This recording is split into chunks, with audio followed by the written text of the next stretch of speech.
Tyrese Haliburton probably put together the best game of his entire career.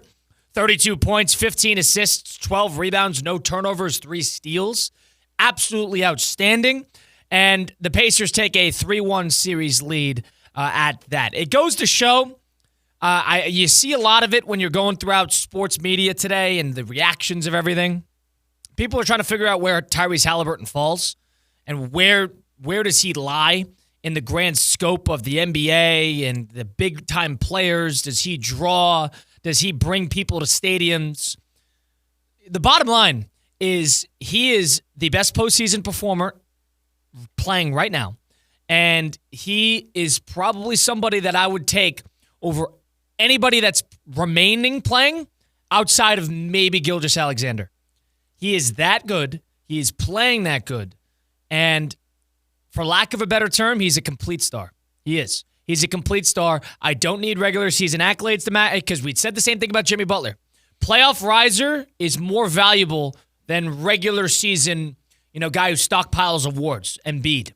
You'd rather somebody like Jimmy Butler in a big spot than somebody like James Harden or Joel Embiid. Joel Embiid and James Harden both have MVP awards.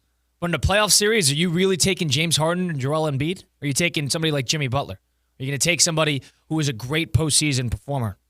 Tyrese Haliburton's in that category.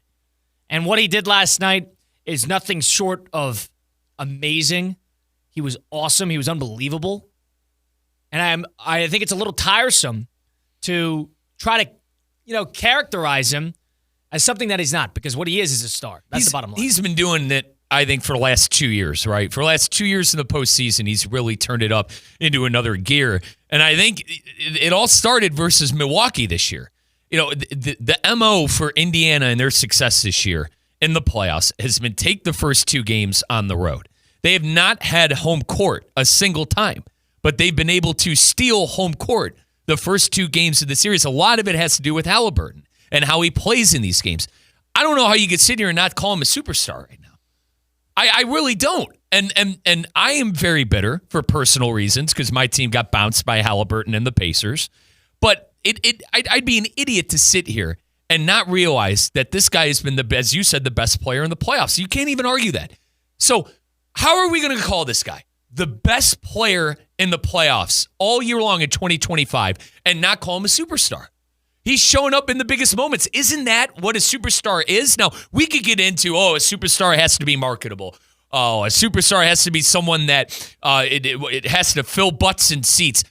I don't think the Pacer team is that. They're a fun team to watch, but for instance, if it is Indiana, if Indiana is able to capitalize on this 3-1 lead right now and go to the finals, if Oklahoma City closes things out tonight up 3-1, if it is Oklahoma City and Indiana, I don't care about the finals. That's on me, though, because Indiana's a good team, and Oklahoma City has been the best team in the league all year long. I as far as the star thing, I go back to what I said. How do you not call this guy a superstar after 32, 15, and 12 and all the big plays he's made late in games? Right. The way I look at it is great players are built by their moments, and playoff moments triumph above all. Let's think about Haliburton for a second. In Game 5, when Gary Trent had about 3 threes in overtime in Game 5 against the Bucks, and they were down, basically backs against the wall, down 7 with a minute to go. And Tyrese Haliburton gets an and one with about 17 seconds to go. They get a steal, and Haliburton goes coast to coast with 2 seconds remaining to score a game-winning basket in overtime to knock the Bucks off. If you even want to add to, let's add to it. Tyrese Haliburton's father gets in Giannis Antetokounmpo's face after the game, and they were essentially a second away from going to blows. Fast forward to the next series in Game 2 of that Eastern Conference semis against the Cleveland Cavaliers. They were down 7 again. And Haliburton, mind you, was somebody who was at the free throw line, made the first, purposely missed the second, came out, got a 4-point play to win the game for them, getting his own rebound off a missed free throw. That was another moment. That closed the series all in all for Cleveland, that game. Then you go to the next series. And on 2 different times now in Game 1, where I know that was Aaron Nesmith's game and getting them back in, but he hit the game-tying shot as the clock hit 0 and did the choke signal and then closed them out in overtime and played well. And then in game 4, in probably the biggest must-win game of this entire series so you could avoid going to 6 or 7, he is 32, 15, 12, 0 turnovers, and 3 steals. What more are you looking for? Right. What more are you looking for? He has put together a playoff resume that rivals some guys that are in the Hall of Fame in one postseason. That's how good he is playing right now. I think it's time to put into perspective just how much he offers the Pacers and just how much he offers the NBA, because he is a big game, a big moment player. And if you're on the team, like Mike said he was, that you're not going to be interested if the Pacers are in there. And I think part of me thinks this is because they beat the Cavs, and I think that's why Mike's tuned out. And he can say no all he wants. That's totally the reason. But if you're saying that you're not interested in Haliburton or the Pacers or what they have to offer, I could understand OKC. I really can, because I empathize with that. Why is that, though? SGA and the way he plays? They've dominated. They haven't had moments. They're not as entertaining. They don't have the best offense, but they got the best defense. They're a classic great team that is quiet. The Pacers are a high-flying offensive. They get the number 1 offense. They're number 1 in pace. They're number 1 in scoring. They're number 1 in assists. They move the ball, and they're clutch. That's why that team is fun to watch.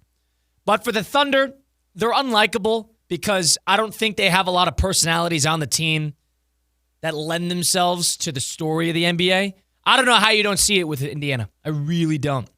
Because that's a team that is entertaining, that plays in big games, is and can, by and large, without a doubt, give OKC the best punch. And they still might lose in 5. I think it's because there wasn't a lot of buzz around them all year long. That's it. If there you was no buzz, brother. The NBA programs you. Like everything, the NBA programs the fan to care about what they care about. You wonder, why do you only care about the big market? Well, guess what? The NBA only shows the big market, the big player. The NBA is still cashing in on LeBron and Steph's checks instead of looking outward. Then you got a bunch of European stars who take over. They thought it would be Ja Morant. They thought it would be Zion Williamson. They got Nikola Jokic sitting there. Anthony Edwards has not played great in the postseason, has not had moments, and they've been begging for him to have moments, and he hasn't. Yeah. The one guy they forgot about was Tyrese Haliburton and the Pacers, and they've sort of swept under the radar because they haven't had to play in a Game 7, but they've still played in some magical games. If you're not interested in what the Pacers are selling, it's because you've probably been fooled that the NBA didn't show you a second of meaningful Pacer basketball and didn't market a lick of Pacer basketball throughout the season. That's why. Or you're a Knick, Cavalier, and Bucks fan. Unless you're bitter. Unless you're bitter. I'm very bitter. bitter. If you're a Buck fan, I don't know how you weren't beating anybody. And from your perspective as a Cleveland fan, I would feel better about this because this team is really, really good. I guess. If they went and lost to 4 to the Knicks, you'd be sick to your stomach.